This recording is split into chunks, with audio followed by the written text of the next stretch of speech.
Hey guys, it's Adam from Lucid Pixel and welcome back.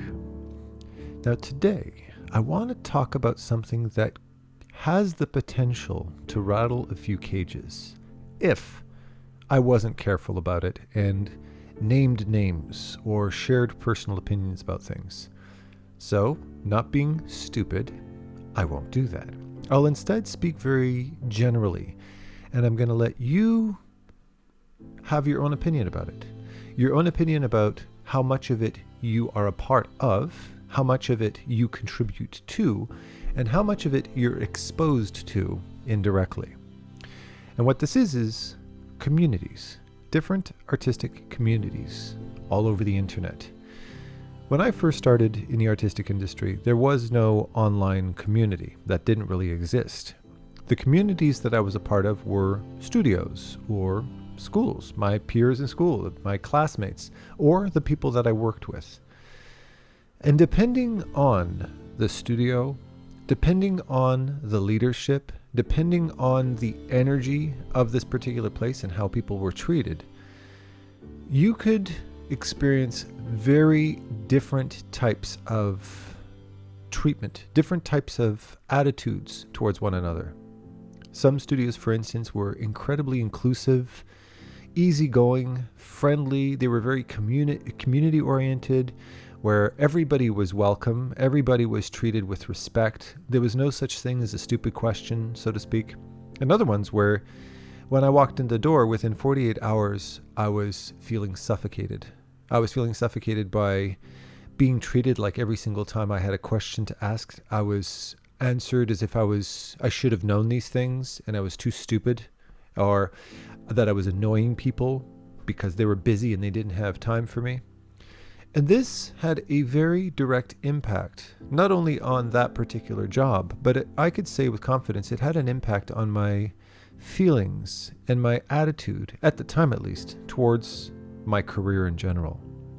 Sometimes jobs started off really great, where I felt like everybody was really nice, but then when politics got involved and when things got a little bit more crunch time, where things got a little bit more stressful, then people's attitudes started to change. Maybe somebody came into the picture who was a bit of a cutthroat, and they made an effort to gossip behind other people's backs and started to mess around with the good vibes of everybody else. Whatever the reason being, it ended up making my life in that industry and making my life in that studio stressful, depressing, lonely, you name it.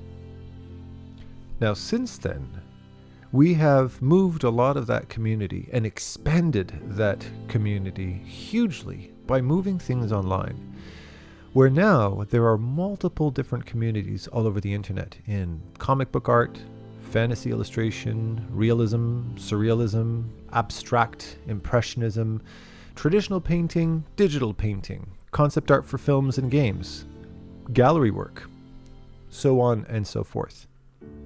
And I, who came from a fine arts background and who has kind of a taste for many, many different genres of art, very often quietly or publicly join in on these communities, to be a part of it, to listen on the chat and take part in the festivities, take part in the conversation, that kind of idea. And much like I experienced back when I was in high school, back when I was in different studios, and when I'm a part of some online gathering, be it at a Comic-Con or some art event or just an online Discord channel or something like that, some public event where there's a lot of people joining in. Sometimes you walk into what feels like a show of power. You walk into an environment that feels like you are in the presence of greatness. And if your questions aren't the smartest, if your personality isn't the most charming, then there's this almost underlying judgment and ridicule that goes on. Maybe it's not necessarily said, but it can be felt. You can feel when an environment isn't all inclusive And you can feel when an environment instead is categorizing people as somebody worth sucking up to and somebody who you can laugh at, somebody who's worth listening to and somebody who you can dismiss. And I know when I'm in an environment like that, when even though nothing overtly negative or shameful or insulting is being said, I find myself kind of starting to feel like shit. I kind of start to feel like I'm in a negative place. And I start to feel self-conscious about my thoughts, self-conscious about sharing myself with other people, being a part of it, speaking publicly and making my presence known. I start to question whether or not I'm cool enough or talented enough or eloquent enough to make myself known. It's environments like this that I find are very often the culprit behind why so many artists fear being public, why so many artists feel self-conscious about their personalities, about their art, about their temperament, about the sound of their voice, about how well they put phrases together, that they can very often isolate themselves, alienate themselves from other communities. Being somebody who's a part of this, I find it's my personal responsibility to speak out about these communities. And I speak out in a couple of different ways. I either speak out by sharing what I like about other people, by endorsing and by promoting people that I feel stand on the right side of the fence in terms of kindness and community. Sometimes, but less frequently, I might call people out because I feel that they're not being particularly kind, like what happened with the artist Bastien Lecouf d'Armes from France, who got publicly humiliated and shamed by an author who doesn't deserve being named. I know that it's my responsibility to stand behind people who I feel make other people feel included, that make other people feel welcome, that make other people feel smart, that make other people feel they can ask anything, no matter how beginner or how professional it is, and make people feel like it doesn't matter what you sound like, it doesn't matter what you look like, it doesn't matter where you come from. It matters that we share the same passion. But furthermore, to reassure you that I am well aware of and have a hypersensitivity to bullies. I think one of the best things that I ever went through as a kid was being unpopular. Being mistreated, being bullied, being picked on, being pushed around, being, attacked even at certain times. What being bullied did is it taught me who my true friends were and who my fair weather friends were. It taught me the difference between somebody who's genuinely kind and genuinely wants to be your friend because they value you as a person, and people who are only being kind to you because you represent something that they can benefit from. And this is exactly what happens in these artistic communities. If there's podcasts going on or live events or there's, Comic-Cons going on or whatever the case, where there's a congregation of different artists where we have really popular, well-known artists that have really cool jobs and other artists that are nobodies that nobody's heard of, whose art isn't as advanced as the other ones, groups start to take shape. And if you're somebody who doesn't fit into that cool group, tries to mingle with others, you're kind of given that look like, oh, hey, what's up, buddy? What do you want? Can I help you with something? Yeah, sure, no problem. Take care, buddy. This kind of superficial, oh, you want to mingle with us, do you? Type of attitude.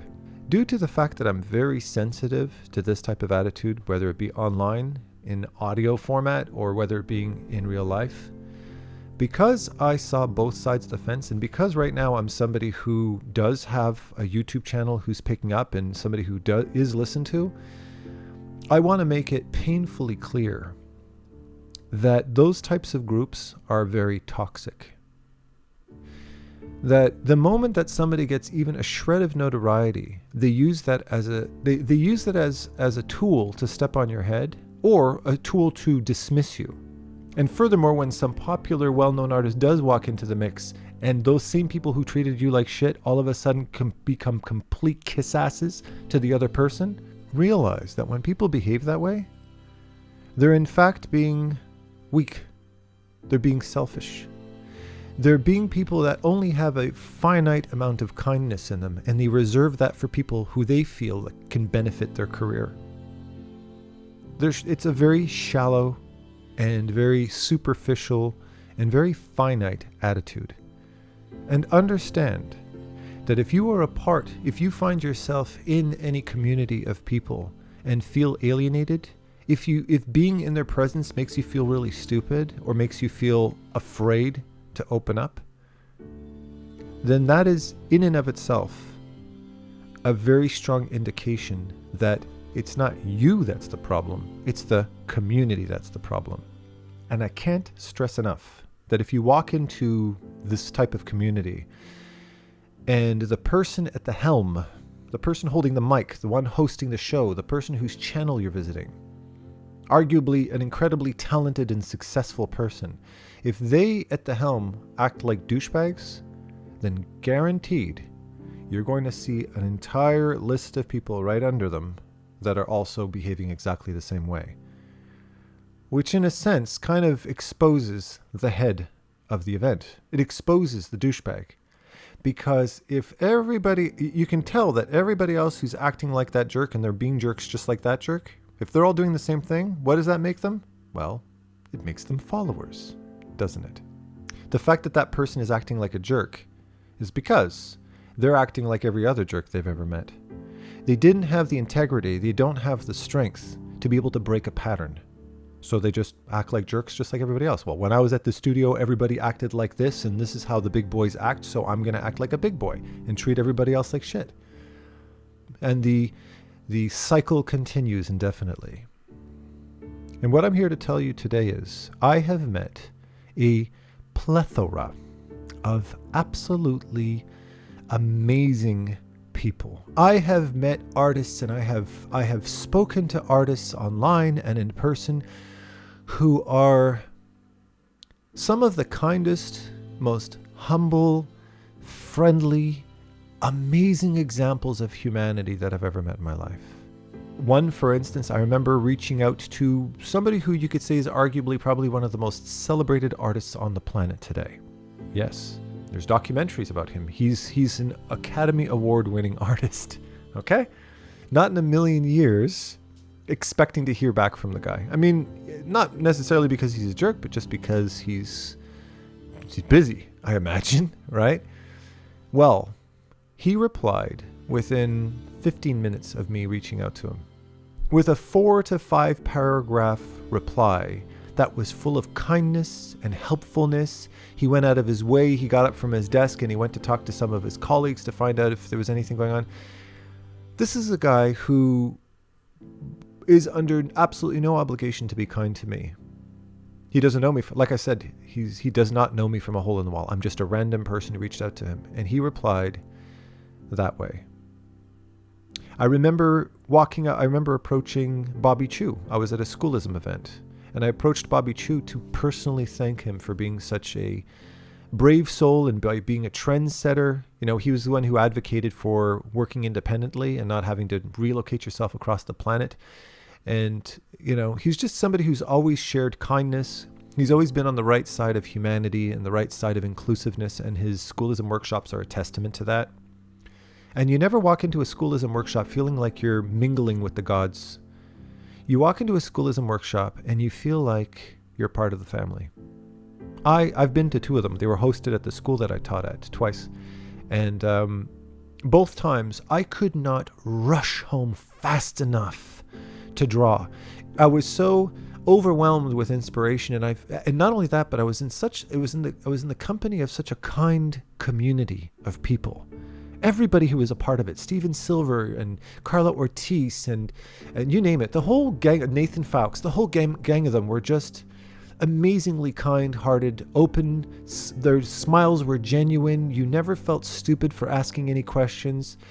And I just walked to him. Again, Bobby didn't know me from a whole while. He probably still doesn't. Well, we've met now, but He didn't know me from a hole in the wall either. And I told him I said something kind to him, and he replied with such genuine thankfulness. And we sat and we chatted for about 5-10 minutes.